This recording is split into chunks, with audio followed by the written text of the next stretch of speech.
आज के हम इस वीडियो में जानेंगे द थर्ड वेव के बारे में कि थर्ड वेव कब आएगी, कैसे आएगी, किसके कारण से आएगी और इस वीडियो में जानेंगे म्यूटेशन के बारे में। देखिए म्यूटेशन क्या होता है कि म्यूटेशन हर प्राणी में होता है, जो भी सजीव है जिनके अंदर जीवन है उनके अंदर म्यूटेशन होती है। म्यूटेशन तब होती है जब रिप्रोडक्शन होता है। और म्यूटेशन में क्या होती है, जो हमारे और मतलब हमारे जो बच्चे होते हैं, जैसे कोरोना वायरस SARS CoV-2 में क्या होती है, जब उसके म्यूटेशन होते हैं उसमें मिलियंस ऑफ वायरस प्रोड्यूस होते हैं। इट मीन्स आप कह सकते हैं, इस नज़रिए से आप देखिए कि एक मान लीजिए पिता है, उसका वो बेटा है, उसका भी बेटा होगा, उसका भी बेटा होगा, ये हो गया जनरेशन। उसी तरह कोविड-19 में भी उसके जो वायरस है SARS CoV-2 उसमें भी म्यूटेशन होते हैं और उस क्रम में क्या होती है, वो मिलियंस टाइम्स मतलब वायरस को प्रोड्यूस करता है। उसमें क्या होती है, म्यूटेशन में एक बात होती है, उसका DNA वगैरह मिलता है, जिस कारण से क्या होती है, कुछ म्यूटेशन में क्या होती है, वो जो वायरस होते हैं वो कमज़ोर हो जाते हैं। कुछ म्यूटेशन में वो वायरस क्या है, पिछले वाले वायरस से भी और ताकतवर या बोल सकते हो बहुत ही डेडली हो जाते हैं, डेडली साबित हो जाते हैं। ऐसा क्यों होता है, एक नज़रिए से आप समझिए, मैं आपको समझाना चाहता हूँ कि मान लीजिए एक पिता है, उसका एक बेटा है, उसका एक बेटा हो तो हो भी सकता है, या उसका कोई बच्चा हो, बेटा हो चाहे बेटी हो, ऐसे समझिए। तो हुआ तो क्या होगा, वो बच्चा अपने पिता से उसका इंटेलिजेंस मीन्स IQ लेवल भी ज़्यादा हो सकता है या कम भी हो सकता है, या आप ये भी कह सकते हो उसके पिताजी ज़्यादा इंटेलिजेंस होंगे और उसके मतलब जो भी बच्चे होंगे वो कम इंटेलिजेंस होंगे। उसी प्रकार या तो आप समझ गए, जैसे कि एक इंसान में म्यूटेशन होते हैं उसके बच्चे में, उसी तरह कोविड में भी हो रहे हैं। तो कोविड की म्यूटेशन में क्या होती है, कुछ वायरस जो ज़्यादा डेडली निकल जाते हैं, उसी में एक डेल्टा मतलब डेल्टा करके वायरस आया, जैसे डेल्टा नाम लिया है, जैसे कि अल्फा, बीटा, गामा और डेल्टा। अल्फा कहाँ पाया गया था, वो पाया गया था यूके में, यूनाइटेड किंगडम में। उसके बाद बीटा आपको साउथ अफ्रीका में। उसके बाद गामा निकला, वो गामा निकला ब्राज़ील में, जिसके तहत ब्राज़ील में भी सेकेंड वेव आई थी। और उसके बाद डेल्टा जो अक्टूबर और नवंबर के मिड टर्म में 2020 में इंडिया में निकले, जिसके कारण से सेकेंड वेव भी आई और थर्ड वेव भी आने वाली है। तो आप समझ गए कि कैसे ये म्यूटेशन होती है और कैसे नाम पड़ता है, नामकरण होता है।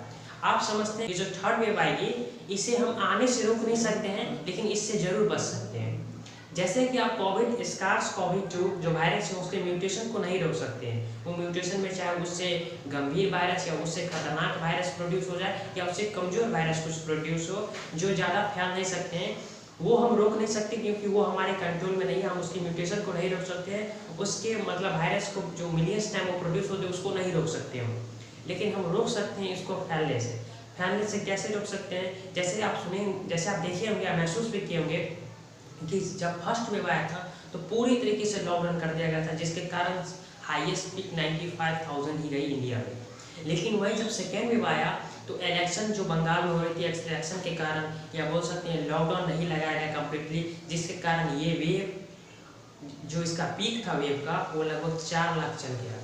और यही कारण है आने वाले वक्त में कि थर्ड वेव आएगी। इसका मेन कारण यही होगा कि अभी इंसान के मन से डर खत्म हो चुका है और फिर जैसे जैसे अनलॉक हुआ है, जो भी लोग हैं वो पार्टी कर रहे हैं। आप अभी मनाली का तस्वीर देख रहे हैं, मनाली में लगभग 1 लाख व्यक्ति वहाँ पे चले गए हैं पिकनिक मनाने, क्योंकि ये लोग कुत्ते हैं और कुत्ते को क्या होती है, कुत्ते लोग सुधर नहीं पाते। कुत्ते की आप पूंछ को लॉक कर देते हैं तो क्या होगा, वो पूंछ तो तब तक सीधा रहेगा जब तक वो लॉकडाउन में मतलब उस लॉक में उसका पूंछ मतलब शीशे में लॉक है, लेकिन उसके बाद आप शीशा हटाइए फिर वो पूंछ टेढ़ा हो जाएगा। वही हरामखोर इंजेक्शन है। अनलॉक हुआ नहीं कि मनाली, शिमला, बोल सकते हैं आप गोवा, यहाँ जाके लोग पार्टी मना रहे हैं। और आपको ये जान के हैरत होगी कि कुछ वक्त पहले हॉस्पिटल में रूम नहीं मिल रहे थे, होटल में रूम नहीं मिल रहे, यहाँ तक कि वो भी परेशान हो गया है हिमाचल में और शिमला में। तो ये इंसानों का एक कारतूस है। वहाँ भी फिर अब वहाँ से जो वेव चालू होगी वो पूरे इंडिया में फैलेगी और जिस कारण से इंडिया में थर्ड वेव आएगी। थर्ड वेव आने का जो साइंटिस्ट ने इसका वेव का बताया वो अगस्त में इसका वेव आएगा, सितंबर में इसका पीक जाएगा और अक्टूबर में जाकर धीरे धीरे खत्म होने लगेगी। तो इस वेव में जो पीक जाएगी वो लगभग 6 से 7 लाख जाएगी। इट मीन्स सेकेंड वेव के मुकाबले इस बार ये वेव उससे 1 गुना ज़्यादा जाएगी। तो आप समझ सकते हैं इस बार फिर से बहुत सारे लोगों की जाने जा सकती है, लेकिन इसमें वैक्सीन कारगर है। वैक्सीन जितने भी 2 डोज वैक्सीन ले चुके हैं उन्हें होगी भी तो वो हॉस्पिटलाइज नहीं होंगे, और जहाँ तक कि उनकी डेथ की जो रेशियो है वो बहुत घट जाती है। जितने भी वैक्सीन निकले जो है, चाहे एस्ट्राजेनेका हो, कोविशील्ड हो, फाइजर हो, या बोल सकते हैं कि कोवैक्सीन हो, वो सब 90% कारगर है। इसलिए वैक्सीन जल्दी से जल्दी ले लें जितने लोग नहीं लिए हैं, और जो भी लोग ले लिए हैं वो अपने घर में रहें, क्योंकि जब तक आप घर में रहेंगे, जब तक आप खुद को बचाएंगे, तभी तक आप इस थर्ड वेव से बच सकते हैं जो कि आने वाली है। तो इस वीडियो में आप पूरी समझ गए होंगे थर्ड वेव के बारे में। नेक्स्ट वीडियो में फिर मिलते हैं, तब तक के लिए जय हिंद, जय भारत।